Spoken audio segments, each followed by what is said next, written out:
Jamais sans la grâce, une dévotion matinale qui vous connecte à la pensée de Dieu et vous donne la provision du ciel au quotidien. Bonjour chers amis internautes, bienvenue dans cette dévotion matinale, une nouvelle journée, une nouvelle provision. Nous allons prier. Papa, merci beaucoup parce que nous savons que tu es là. Et nous sommes à tes pieds parce que nous voulons recevoir de toi. Viens nous parler au nom de Jésus. Amen. Bien-aimés, hier nous avons vu Jésus qui dénonçait l'hypocrisie des pharisiens et des scribes. Leur esprit, l'esprit pharisien. Ils disent, pourquoi ils le font? Parce qu'ils disent, mais ne le font pas. Ils disent, mais ne le font pas. Que cela ne soit pas notre partage, que nous soyons des gens qui disent et qui font ce que nous disons. Aujourd'hui, nous allons lire le verset 13 de Matthieu 23. Matthieu 23, le verset 13, qui dit ceci. Malheur à vous, scribes et pharisiens, hypocrites, parce que vous fermez aux hommes le royaume des cieux. Vous n'y entrez pas vous-même et vous n'y laissez pas entrer ceux qui veulent entrer. Que le Seigneur bénisse sa parole. Jésus dit, malheur à vous, scribes et pharisiens. Et il les appelle hypocrites parce que eux, ils ferment la voie du royaume à ceux qui veulent entrer dans ce royaume-là.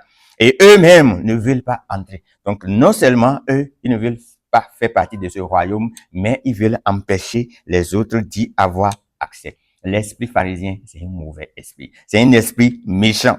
Et ceux qui sont dirigés par cet esprit sont très malins, ils sont très subtils, très subtils. Ils vont initier des choses dont le but ultime est d'éloigner les gens de Christ.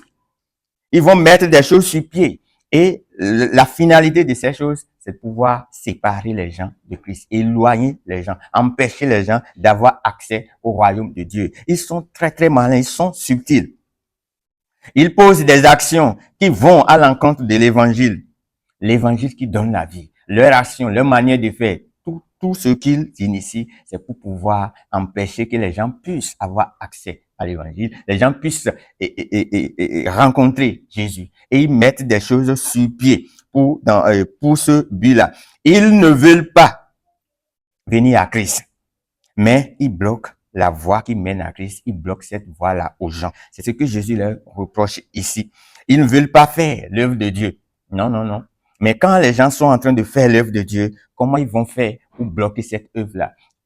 Ils réfléchissent dans ce sens pour empêcher l'avancement de l'œuvre. Ils veulent décourager davantage des gens qui se forcent, des gens qui, malgré leurs moyens, essayent de faire avancer l'évangile, essayent de prêcher Christ, essayent de révéler Jésus-Christ. Non, eux, comment faire pour les décourager? Comment faire pour les affaiblir davantage, affaiblir la mission? Comment faire pour démotiver ou constituer un scandale? Ils sont des pierres d'achoppement pour des gens. Et Jésus va dire ici, malheur à vous, parce que toutes leurs pensées vont dans ce sens-là. Comment faire pour être en opposition à l'évangile? Bien-aimé, pour cette journée, par exemple, discerne bien l'esprit pharisien en œuvre. Lorsque tu sors pour poser un acte qui va dans le sens de l'évangile, dans le sens de la révélation de Christ, discerne bien les esprits pharisiens.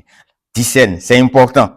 Et ne permet pas, lorsque tu vas discerner, ne permet pas à cet esprit pharisien qui s'oppose, ne lui permet pas de te décourager, ne lui permet pas de t'empêcher de faire ce que tu veux faire pour le Seigneur. Ne lui permet pas de t'empêcher de vivre ce que tu as envie de vivre avec le Seigneur. Non.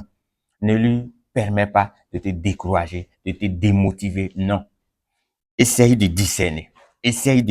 Reste vigilant. Quand ça va se présenter, sache que oui, c'est l'ennemi, c'est l'esprit pharisien qui est à l'œuvre et ne lui laisse pas la chance de te décourager. Reste concentré avec le Seigneur, reste concentré sur ce que le Seigneur te demande de faire et qu'il nous bénisse et on se retrouve demain.